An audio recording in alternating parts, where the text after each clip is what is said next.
Oh, does the mask smile too? No, it doesn't. Yeah. Oh, we lost our puppy dog. Our puppy dog ran away. Oh no! We got no Josh more back. puppy.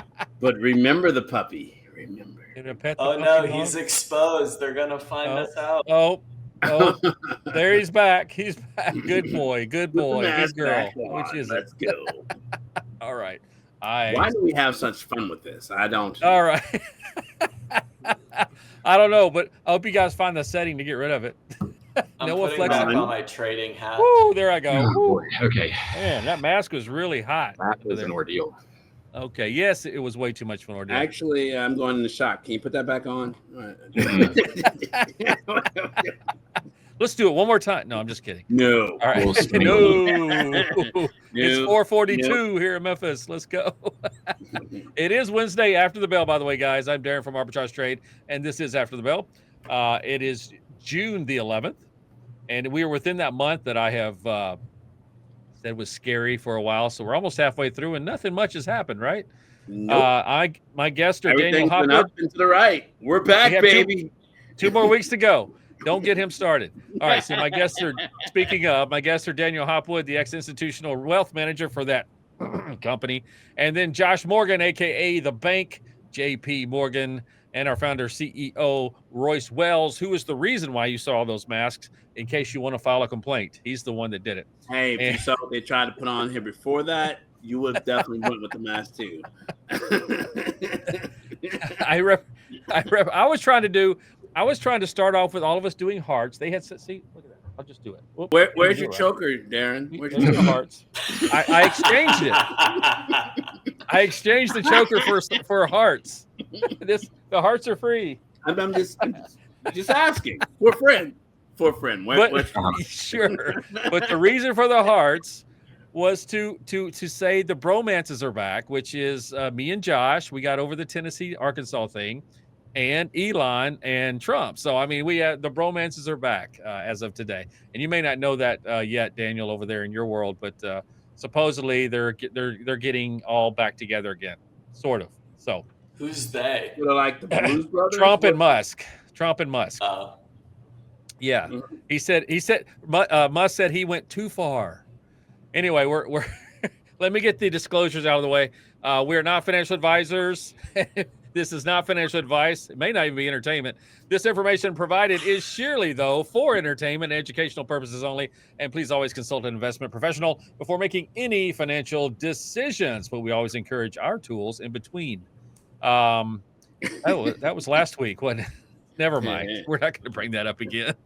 We're not going to have that theme again this week. So let's move on to the markets. Dan, you did write about S&P being above 6,000, and it stayed there. It started going back down again near the end of the day, but it did eventually stay. Far, we're in a buy and hold. Stay right there. So I will run over the numbers. We've got basically it was flat for S&P. Nope, it was Dow Jones was basically flat, and then you had the S&P that was down 0.27 and NASDAQ was down 0.5%. So, I mean, essentially, it was kind of just flat all day. And they're waiting on something like we've been waiting on for who knows how many months now. Yeah, we're not waiting on anything. Uptrends are slow and up and to the right. It is. And we're about, 2% away from the highs again? I mean, or something like that from what I saw. Yeah. Go ahead.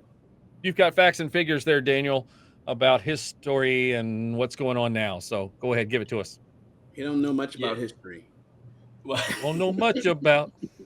Oh God, no! Focus, boys, focus. Okay. Yeah. All right. So, like Darin said, we're still at about 2% off highs, and I was talking about this before we started recording, but a lot of people are expecting kind of us to be pinned in this. We'll call it area between 6,000 and like 5,800 because of the big JP Morgan options collar that they have on one of their strategies. It's like a multi-billion-dollar strategy. So we're kind of potentially gamma pinned here through, I can't remember the exact date, but towards the end of the month. So it may stay kind of flat. While if you look at other global markets, a lot of them have resumed hitting all-time highs, as well as if you look at the MSCI All World Index, it's up 5.6% this year. So, there's still a lot of, capital flow into, kind of the international indexes that really have done nothing for a long time. That being said, when, to bring it back home to America, when the NASDAQ goes down 20% and then rallies up to negative 2% within 50 days, it's historically very bullish. And guess what we've done? So, we haven't done anything. What? So we haven't done anything. Well, I Royce, you were saying that, it's up and to the right. And, normally stock markets fall in an elevator and rise in an escalator. Well, we've taken the elevator back up this time. It has recovered as quickly as it has fallen, which is mildly concerning. But who knows? Maybe it is different this time. Famous last words. And how many times has that happened? Once? How many times has it been different? I just like the way they do these reports, though. So you said historically bullish when it rallies from negative 20 to negative 2. How many times has that happened? It's like, may it happen one more time. So it always does it, right? Or anyway, I'll get off of that. You know how I am about reports. Institutions, you said something about pain trade. What did you say there? Yeah, I mean, if you look at like CTAs and institutional positioning, it's still, for where the S&P is, historically underweight. So that means the pain trade is still up. Okay, you want to explain for those that may not know what the pain trade is? What is a pain trade? So pain trade just essentially means that the market will go whichever way causes the maximum amount of loss for the highest level of positioning, right? So if the big institutions, hedge funds, CTAs are, for example, short a position, then often the market will go against that short position and go significantly long to squeeze everyone out. And so in this case, if they're all not as long as they kind of should be, in this case, in the like S&P, that it'll typically rally higher because, even though it's not squeezing them out of a short, they're not getting the gains they should be, and it's going to drag them into a long position. It'll essentially kind of make them chase it up a wall, which then, reverts one way, which then becomes another pain trade. There you go. Us apes know about max pain because that seems to be what they hit every single week for the last 3 years. Just so that know that red cross and that green cross on arbitrage, that's our max pain indicator. There you go. Because that's literally where probability should not be able to get there, but here we are. And it's time to reverse and go the other direction. Here we are. Do that book narrative. Here we are. Let's go to the next one, which is OECD warns of global slowdown. You down with OECD? What does that mean? No. Daniel, what does that mean? I couldn't resist. I don't know what Josh is thinking. He doesn't know that song, OPP. probably, Josh. Oh, okay. All right. Anyway. Well, that's not the letters you said. Okay, I know. He's too young for that. Yeah, you know me. Go. I'm What is it? Okay, I'm aware. It's just 5 a.m. All right, so the Organization for Economic Operation and Development revised global growth down 2%, as well as cutting U.S. growth 0.6%, right? So this is, kind of just one of those big global organizations that is essentially saying we see global growth slowing down, and we see U.S. growth slowing down by 3 times that amount. And I find this kind of interesting because I read another report that analysts are expecting U.S. inflation to rise, which is obviously not good when you have those two things together. But equity analysts are becoming less bearish now. So essentially, they were becoming very bearish. And now they're all kind of like coming around to, well, the market's kind of grinding higher. Maybe we should be more like optimistic. And so I think this is kind of like an interesting pulse check, because you have two different things going on here of saying, growth is going to be down, yet equities are going to be up, which, why would equities go up if growth is going to be down? So I think this is a kind of interesting pulse check of like, where are we expecting things to go? So I'm sure Royce will throw everything I just said out the window and tell us which way things are going to go. Oh, I won't do that. We're in this together. We're going to wait for the apes to pick a position and a direction, and then we'll align exactly against it. Yes, absolutely. So Josh, go ahead. Nope. Yeah, when you have this growth thing, it's and if it's fueled by inflation, then that's a bad way for it to be fueled. But we'll have to see if that's what the growth is. That's where the wealth gap widens and the wealthy get wealthier, is when inflation makes things more expensive, and the people that profit from it are those that are selling it at the top. So it depends on subsidies, because the government will subsidize to basically close the gap a little bit for the less fortunate. Yeah, it's just we're in that situation where everything's being challenged now budget-wise. We'll see, though. I mean, Musk is not on the case anymore, so but he said that he has people there, though, I guess. But yeah, it is, and we've been saying this for a while. It just seems like we're still waiting on that clash to happen, and it's just not, and it just keeps going up and to the right. So, is that your pulse check there, Daniel? What you just asked Royce? Is that my position?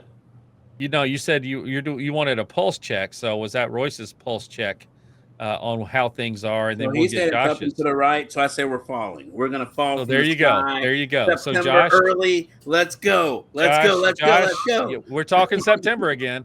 Josh, pulse check. Wake me when September ends. There you go. I mean, I think back to Daniel's point that he was talking about earlier is how, I mean, we've got some equities analysts that are less bearish, but nobody in their right mind is saying bullish. Everybody's still saying, okay, yeah, we're bearish, but yeah, we might be less bearish. We're softening. I mean, the other point was S&P has come back to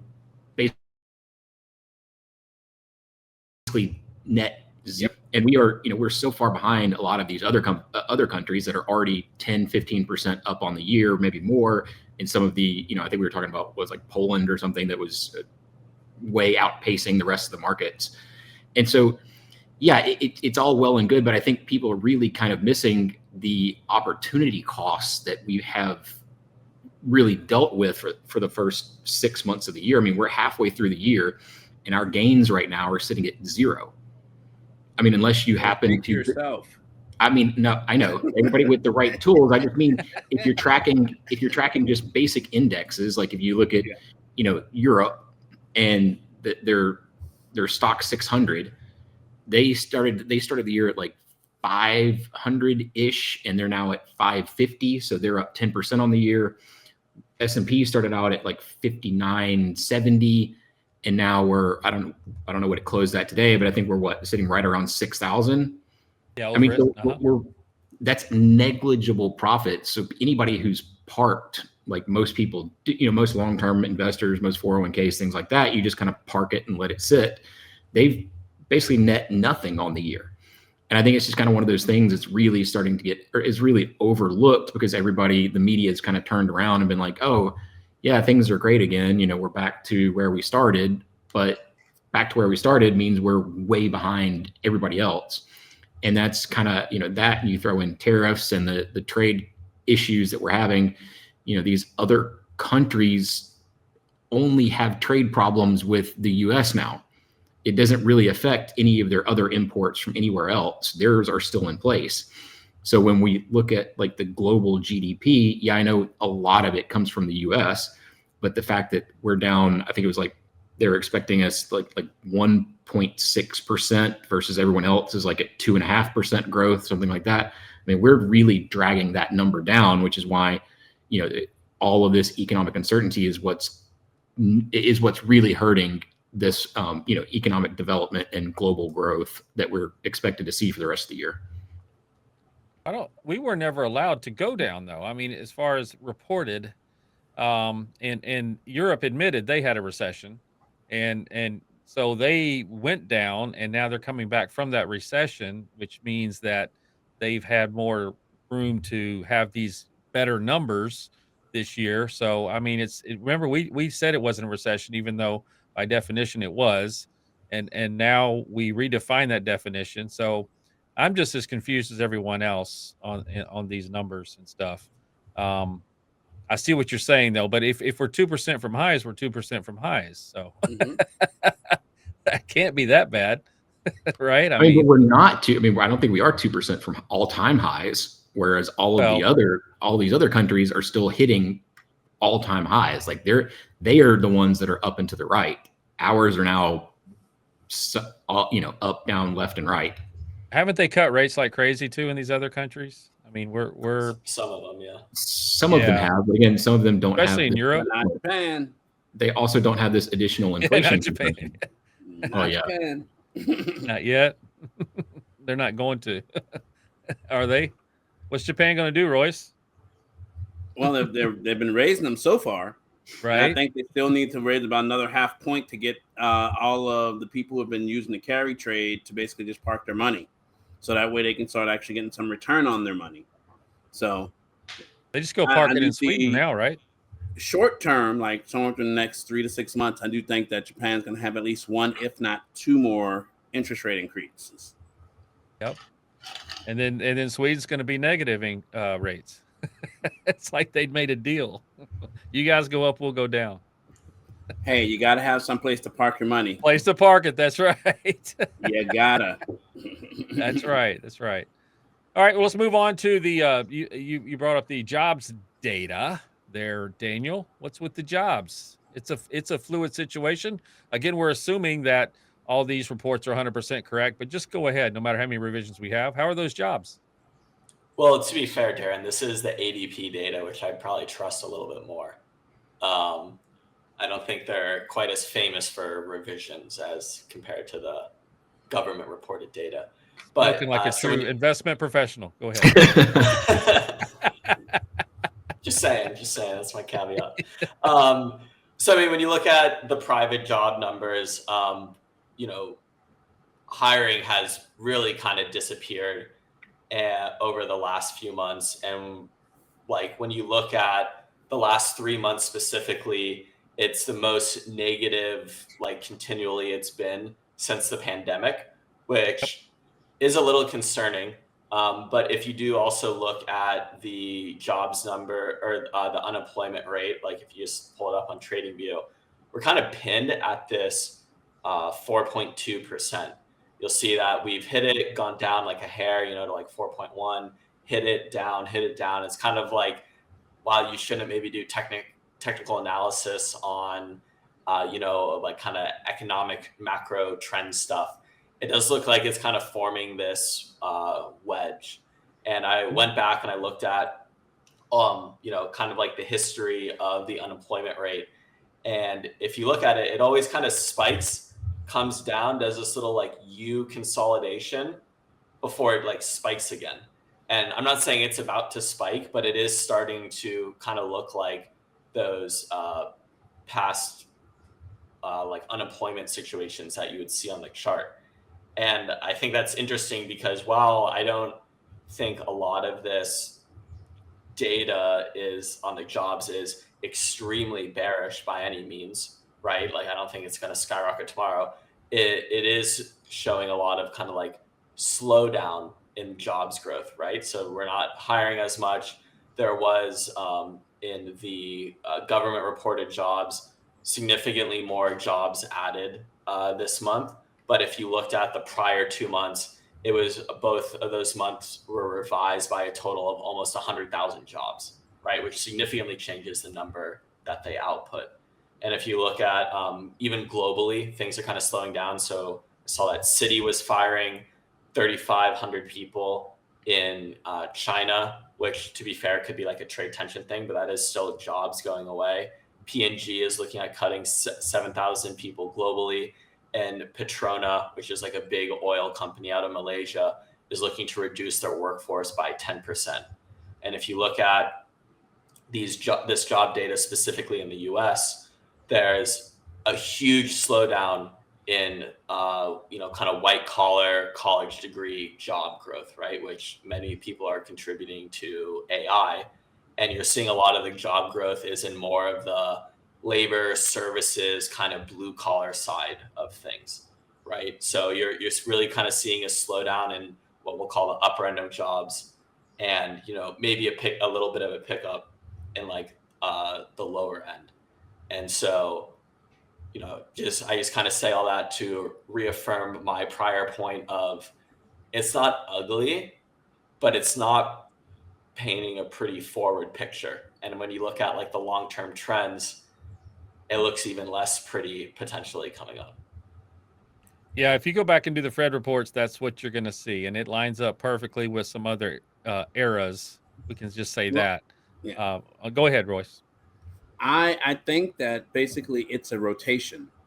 One's rotating in, one's rotating out. Just like we had the Industrial Revolution, where basically people weren't going to college, people were picking up trades. You had, shop was even something that they taught in school. Like, you're not necessarily going to college. You're going to learn to be a mechanic, you're going to learn to be an architect, you're going to learn to be a carpenter, right? So you had shop in school just in case you weren't going to college. I think basically with the advent of AI coming and doing our thing, it's basically opening up for all the early adopters who are like, you know what?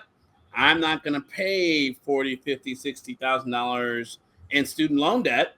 I'm going to go figure out what I can do and what this thing can teach me and basically interrogate it and see what I can automate without going that route. So that it's switching. And we saw a lot of that during COVID, because when they locked everybody up and said everybody stay inside, people still had to live. So people it became more of a gig economy as opposed to a career economy. And that's the separation between that blue collar and white collar paradigm. People are finding different ways to make money that don't necessarily require a college degree. And they're still basically like, at the end of the day, I still have to make ends meet. So I'm going to do this side gig and this side gig, and maybe I'll be an affiliate. Maybe I'll do affiliate marketing. Maybe I'll, sell these products, whatever. Right. And different people against like Famous AI, not to be a plug for them for any reason, but they're like, hey, you can build an app without a coder. So think about all those people who code for a living. Think about all those people who are IT and they're like, okay, I need to do this. Like, you have the Wix of the world. They're like, hey, you don't need to know how to code. We'll do it on screen with you. But then you add AI to Wix and you're like, okay, build me a website that does this. Add this to it. So there are a lot. And then basically there's still people who are willing to pay for these services, and they just care that you did it. So I'm like, hey, Daniel wants to open a company. Josh wants to open a company. Darin wants to open up a company. It literally takes about 45 minutes to an hour. Go get your EIN. You got your LLC. And now you got your website and you're onboarding customers. And it'll even integrate with Stripe or whatever, so you can get a payment gateway and all that. Extremely easy. So the barriers to entry are a whole lot less for a gig economy right now. Yeah, it's a busy time. The LLC right now. By the way, speaking of the jobs report, and I got to throw this in there, of course, is so Johnny has a job at McDonald's, and then on some nights he goes and does Uber Eats, and then some other nights he does Lyft, and then some other nights he does DoorDash. Guess what that counts as in jobs? One person, but in four for this job report. And this is how they get away with that crap, is that, look at all because it used to be government. We just hire more people in the government and make it fluffy and all that good stuff. Now that they've cut that, now it's just all these little part-time gig jobs, and they're making sure they count every single one of them. Just put on fire, right? It's like, hey, we can do all this because we have AI and we have all these AI agents. Yep. I just wish they would do, do a full versus part-time report, and then How would you know, though? How would you know? Hey, I don't know. I know several people. Ask more questions on the survey, I guess. They're moonlighting. They're working at FedEx, they're working at International Paper, and they're working at Amazon at the same time. Yep. I just think sometimes they count them, sometimes they don't. But I mean, call me crazy. An easy way to tell would just be have everyone's social security number on the blockchain, and if it comes up with 4 different jobs, hey, just mark it Daniel, as one job. You've been Daniel, talking to Elon wants to talk to you. Josh was trying to say something there. I saw him. Get your word. No, out. I think that Royce is right. I think Royce is. I mean, from a larger trend perspective, I think Royce is dead on. But I think as far as like what are we talking about with these near term numbers? Like what are we talking about? Last month's job report. If you kind of break it down into, I think Daniel touched on it a little bit, like what sectors we're seeing additions to. It's pretty. I mean, it's not hard to figure out what's happening, and the one thing is being, like he said, AI, because you're seeing a lot of these guys that are with these like comp sci majors and programmers that are just fresh out of college that can't find a job because I can just get an app to make another app. You know, I can just ask one of these AI platforms, can you just make this app for me? And then I'll get, I'll get on like Fiverr and hire some programmer to help me iron out the details. And then the other thing is, if you look at the other sector it's leisure and hospitality. Well, we just deported a whole bunch of people that filled those jobs. And so that's where you're seeing that specific job growth. It's not anything crazy. It's literally what we're seeing in the headlines. You've got AI taking some jobs, and now we've got to fill all of the Latin American jobs that we just deported. And that's a very good look at that. That's very good. Yeah. Like, and if you break it down by like regions, like I've kind of dug into this a little bit. If you break it down by regions, if you look at like the Northeast, they're actually having they actually lost jobs. They didn't add to those listings. Like there were fewer listings. But then if you go on like the West, like California, Nevada, Texas, all of that, where a predominant area full of Latin American people is, that's where you're seeing all of these jobs postings coming out of. And so it's really, I mean, if we're talking specifically about last month's job report, it's not that difficult to figure out. It's just kind of a knee-jerk reaction to what we've all been seeing in the headlines. Those people actually included in the reports since they were not legal? I mean, is that, or are they just, who knows how the surveys are asked, I guess, on that kind of thing? I mean, it's just an employment report. So it's just, I mean, yeah, it's more of like job postings and things like that. Yeah. To be honest, Darin, I've never thought of that before. Really? What? Like that's such a good question. I was like, damn, you're right, huh? Like, no, it's how you ask. I've talked about this about the bubble theory, that if you need a certain result, you go to that part of the country and ask that's doing well in whatever it is result you want, and that becomes your report, and then you can just keep the same people quote on the payroll. They keep asking the same survey to the same people, and I just these reports, I'd love if they like put out zip codes, and they put how many people from this zip code got asked this survey question and how many people from that zip code, and it's just to elicit whatever it is you want, just like when people go to Reddit and they get into those bubbles to get the answers that they want because they're going with a bunch of people that think like they do. So it's kind of the way I look at these surveys in general. So but I'm never negative about government reports. So do you think there is a non-biased source that we can trust? I don't know anymore. I don't think so, actually. I really don't. As long as money's to be made from politics, there will never be a reliable resource, no matter what Royce, no matter what letters behind your name. Oh, no, just the charts. Just the charts. That's the only thing I trust. Forget asking all the other questions. Smart.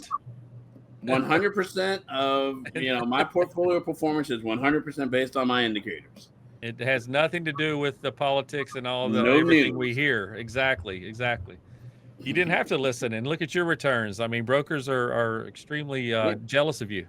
Yeah, my financial advisors don't like me. They're like, you're micromanaging our trades. I'm like, those are my trades with my money that I'm paying you to put in for me. Your trades, yes, and you're not.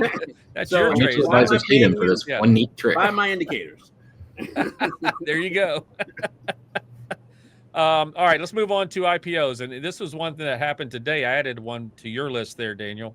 But this is where you can say, if you want to, that baby, we're back is capital for these IPOs. And as a side note, the it's weird. The banks this past week started shooting up for some reason.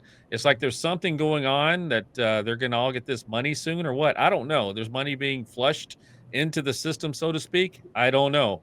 But what's going on, Daniel? Give us those IPO numbers. Yeah, so I mean, we've had kind of a recent slew of them, and they've done pretty well. So if you looked at Circle, which is USDC, like that, they make that stable coin. They listed at double their IPO price. I forget by how much, but they were crazy oversubscribed in the IPO offering, and they've done pretty well off the bat. And that was only the most recent one. If you look at CoreWeave, since the data on TradingView that I have when it started, it's currently up 273% in 51 trading days, right? So it's gone pretty much parabolic, which is kind of insane for a company at its valuation and that doesn't make any money. And then also eToro has done pretty well. And apparently we're also preparing for a Klarna and StubHub IPO, which Klarna is one of the largest buy now, pay later platforms. I think they're out of Sweden or something. Yeah. And so, I look at this as potentially two things. It's like one, typically companies only start IPOing when things are going to be good, right? You don't want to IPO and then your stock immediately drops, right? At least if it's priced correctly. Sometimes they're pricing correctly and they just do that. But we've seen these names absolutely rip to the upside, right? So now, yeah, I picked up CRWV at $40 a share, and I have a sell order in at 155, and look at it after hours. Did your sell get filled? Let me check. Cha-ching, cha-ching.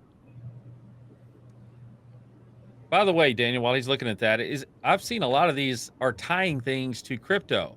These that are going nuts, and whether it's their platform or it's actual they're creating a treasury for Bitcoin or whatever it is they might be doing.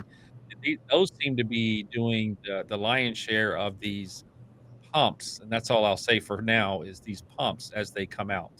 So I mean, I'm not sure that that's saying anything strength about IPOs, but go ahead, Royce. What you got? Oh no, we're fine. Yeah, it executed at 313. So yeah, I'm out. Wow. But on top of that, we very good, by the way. Thank you. Yeah. see the green X? Oh, you probably don't see the green X, but it's like yeah. Every day it's like what are you doing well today, Royce? Making our company grow. That's what I do. Yes. That's what you pay me for. Wait, that's what I pay you for. Yeah, right. Yeah, that's right. That's what you pay yourself for. Well, the only IPO I wanted to add to that, by the way, was that Voyager IPO was the big news today, which is a space one. And it was priced at $31 and it ran to $70. So that's another one that kind of goes in that same theme of IPOs coming out. And it might be are they planning on this being a competitor to Musk? I mean, it's like, I don't know if that's in there too, that, it's being pumped by people who want to see Musk go down. I don't know, but it was an interesting day that came out when you made this part of your agenda today. So we'll have to see if Klarna, which are these buy now pay laters going to do well or not? I mean, I feel like some of them have to be rescued. That was kind of my thing, is like talking about these IPOs. I don't think it's really that all of a sudden this year we're getting IPOs like crazy. I mean, not all of them are working. We just hit 2 of them. I mean, you got, Circle is doing the stablecoin thing, which was a hot thing to release at exactly the right time. I mean, because we had the whole news cycle about, Trump getting into crypto and the looser regulations, and like they're actually getting a more of a stable coin kind of backing to some kind of government ties and things like that. And then you get CoreWeave. I mean, obviously it's AI, and all of the AI companies are still so wildly overvalued. You knew that was going to take off pretty quickly. But to the other point is, I mean, yeah, I don't think Klarna is going to do really that well. The buy now, pay laters are risky at best, especially with the way that they're trying to value it currently. And the fact that we're talking about all of these people that are using, I mean, I think, I don't know if you guys saw the one about, yeah, the one about like you can now use Klarna to pay for $1.50 hot dog at Costco. So you can put, you can put $1.50 hot dog. Chipotle burrito swaps. Yeah. Your 4 payments for $1.50 hot dog. And I mean, people are just going to rack up this crazy amount of debt, and it's going to default at some point. I mean, they'll be rescued. You know the way it works. I mean, to expand on Josh's point, I think that's like a really interesting sign of the times, right? Because in theory, they're not going to offer a service that nobody's going to use, right? They're offering it because they think people will use it / they need it, right? Now, what does that say about the consumer and the current times, potentially times ahead, that we need to put lunch on a buy now, pay later situation, right?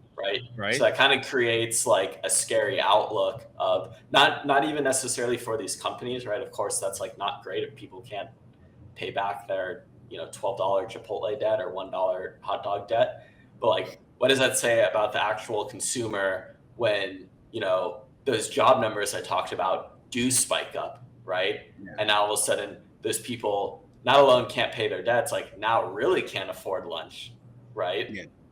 If anything, maybe for a short time, those companies will do really well because people will be buying their entirety of their weekly groceries and meals on Affirm until they can get another job. The issue is when does that other job come around? Yeah. Yep. Have you guys heard about Next Day? No. So Next Day basically is a company. You go to work, they give you all of your earnings for the next day. So so for example, you work today, tomorrow you get a check, and basically it allows advances on your paycheck every day of the week. So by the time you get to payday, you get whatever's left. So that means if you're not good at budgeting, this just encourages that. It's terrible. I mean, when I waited tables, Royce, that was terrible. Paying me every day? Yeah, I can with wisdom. Don't do that. And you do. But when I was a waiter, that's what happened.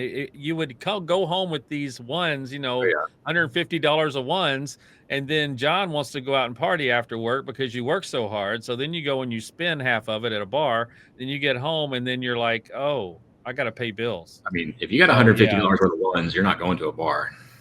Well, I'm cleaning well, there might be a bar in that location. The definition of a bar is they serve drinks at that kind of bar. That is fair. Even buffets sometimes. Last week. I'm just kidding. Where's our next meeting? Segueing to that? That's what it sounds like we're doing. We know where Darin's going when he gets his bonus. Royce, give it to him in ones. Is bonus one or two words? Is bonus one or two words? Let's move on to the wager. Speaking of, which Josh, hey, I had a transition there. Come on, Royce, give me credit. The wager was could him stay down and not rise. That was basically what the apes were betting on, is that HIMS would not work and it would stay where it is instead of rising. And Josh won. He won again. I'm going to pull up the scoreboard. Then we'll actually do the crayons. Yeah. So there it is. If you're looking at the screen, I was able to contribute once at least so far this season. And Josh has 1, 2, 3, 4, 5, 6, 7. I have 1 for a total of 8. The quantitudes, Daniel has 1, 2, 3, 4, 5, and Royce with 1 for a total of 6. So they are 2 behind with 1, 2, 3, 4, 5, 6 weeks to go This could be. We're now looking it's for the time for me clinch. to sweep this. I've sandbagged enough. I'm coming out We're- fighting. Oh yeah. Get, Okay. get ready. Get The ready. apes are trying to clinch.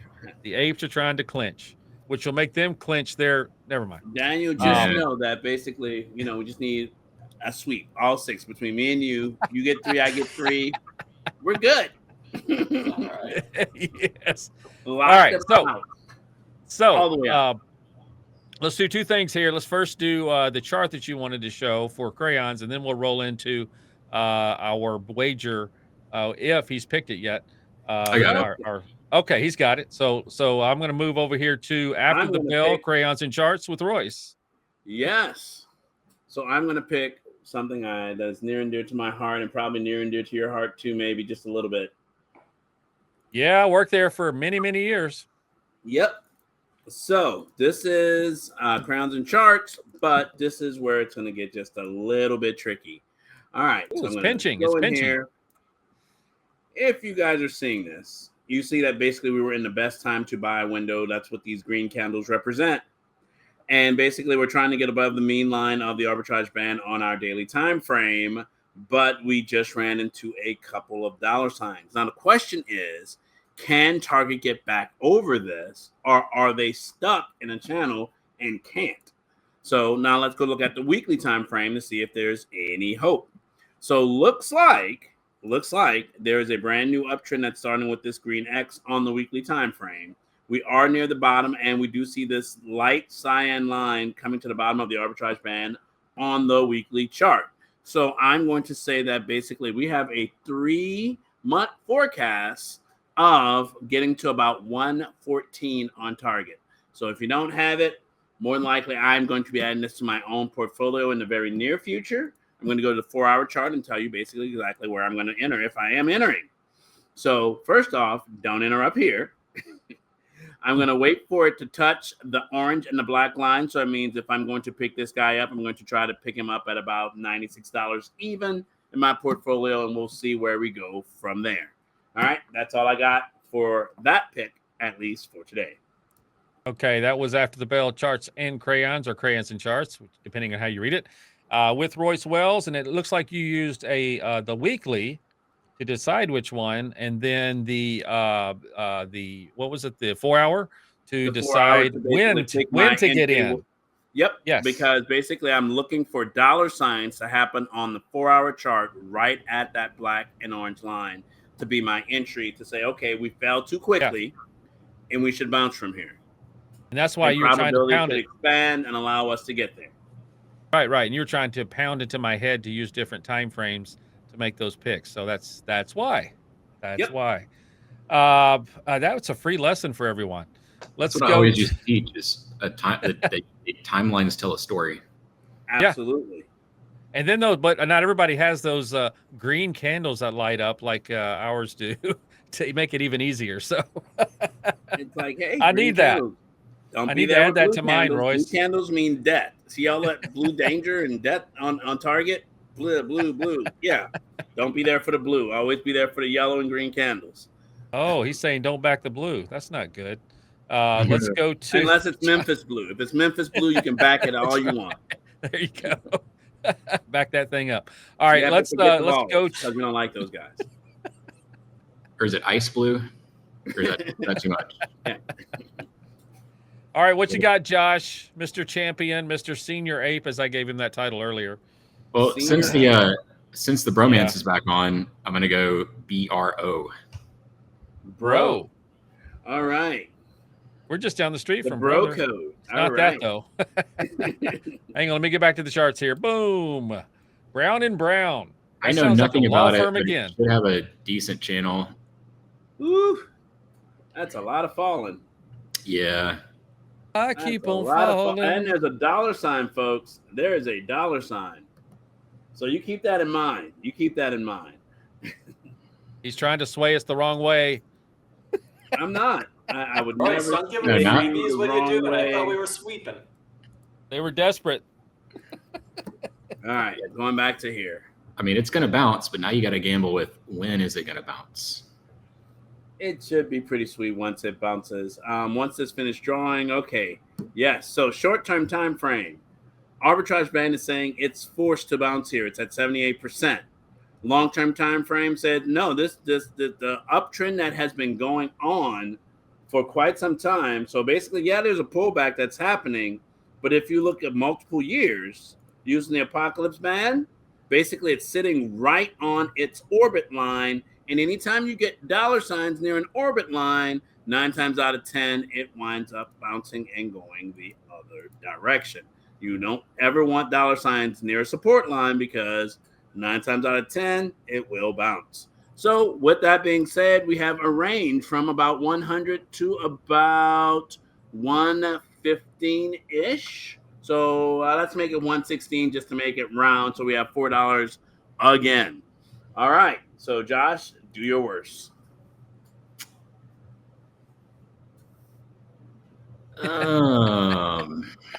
He's got to decide, is he being led the wrong way or is? No, I think it's going to bounce. It's just a matter of. Hey, I don't know this trick though. He pulled in multiple years here. I mean, he just pulled back to December of 25. It's not that far. 100 to 104. The bottom. So 104 Yes. negative down to whatever infinity. 104 and below. Okay, so now who are you going to let go? Is it going to be the same shenanigan we had last week where you did all last season? That they did all last season? No, that is not true. The Quant actually gave you guys chances because we felt sorry for you. But that's not required. There he goes. See, he's patronizing now. That's not required. Now he's just goading me. Yeah, exactly. All right, Darin, go. All right. Yes, I see. Told you. He gave us this time frame. Yeah, but he wants a bounce, so he wants a bounce. Of daily. He didn't give us a time frame of 15 minutes, though, which is more like what's going to happen between now and Wednesday. He gave us those longer time frames. Hey, whatever you want. You have the charts too, and you do your own analysis. I don't have time. Too busy doing this show to pull it up over here. So, you know what? I'm going to do a little different thing this time. I like for us to keep the same levels together, but I'm going to go a little different this time. So that we cover, I'm going to go right in the middle to 108 to 112. Then you can get on me later, Senior Ape, if it drops to 104 to 108 or whatever. So we'll see. I wanted to, but something just said this time move it up just a little bit. So who you got next there? Okay, Royce. Right above you, 104, 108. He did do it. He did do it. It worked. You know, I should have been a psychology major. I even gave Darin the answer. I said, let them have the top 2 channels. Yeah. I really shouldn't feel sorry for them at this point, should I? I shouldn't have felt sorry for them at this point. And, you know, Daniel has up and to the right. So, yeah, let's go. Let's go. All right. That settles it then. Let's see if let's see if I get praise next week, or why are you even still doing this show? So let's go. Hey, that was me I'm going to bring this up season, so respectfully. Right. I'm going to bring this up respectfully. There's a reason you only have 1 week. Ouch. Wow. And Josh plays strategically. I know what I'm doing. You know, yeah, you taught it, right? But Royce is doing all this, you know, but he forgets I have the power of the thumbnails in these videos. He just keeps doing that. And you know, I'll believe it when I see it coming. Hey, it gives us something to look forward to next week. You guys make sure you come back next week and see what happened with that bet and see if I'm kicked out or not of the Ape Club. Hey, you can say it, Ape. We thank you for passing it on. Yeah. And next week, by the way, next Wednesday is the very non-eventful what interest rate are we going to be doing for the next months. Next Wednesday, Powell comes out and talks, and then he has all of his minions come out and talk about other things, and market goes up, down, blah, blah, blah. And we end up about right here again, I'm sure. So unless something crazy happens, over the next 6 days, which is always possible every single week. Yeah. So will we have another summer of protests that just expand out in everywhere like we did during Trump 1 or whatever it was? We'll have to see. There's a lot of things out there that could happen. You got Middle East problems. You've got, which I didn't even bring up earlier, you've got the fact that non-essentials are being pulled out of Iraq, out of Kuwait, and out of it's on my nose, but I'm not going to look. That means we don't have to worry about war. We're good. Let's so go. 3 countries, three countries are being our non-essential U.S. employees are being pulled out. So that can be a precursor to something as well. And it is June, like I've said for a while. So let's let's see what happens. We'll see you next week here on After the Bell. Say bye. Hearts. Bye. No. Hearts, no hearts. Bye. Korean hearts too. All right. See you next time. Anybody want Darin's bonus? Oh, jeez. Ouch. Yeah, my girlfriend does. I'm just putting it out there. My girlfriend does.